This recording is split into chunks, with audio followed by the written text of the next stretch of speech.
আজকে আমার ভাই অনেকেই না বুঝে রসুলকে আমার মতো দোষী গুণে কেন বলছে, এই কারণে বলছে কারণ সে নিজেকেই চিনে নাই। যদি নিজেকে চিনত সে নিজেকে নবীকে এক মনে করতো না। কেন?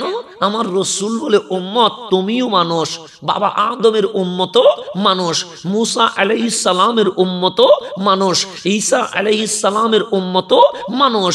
আমরাও নামাজ পড়েছি, ওনারাও নামাজ পড়েছেন।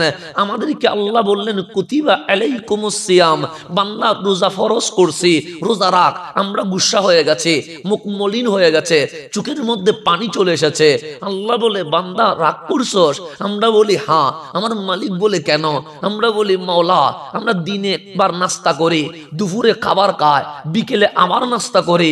তুমি সারা দিন সূর্য ওঠা থেকে সূর্য ডোবা পর্যন্ত 12-13 ঘন্টা না খায়া রাখবা।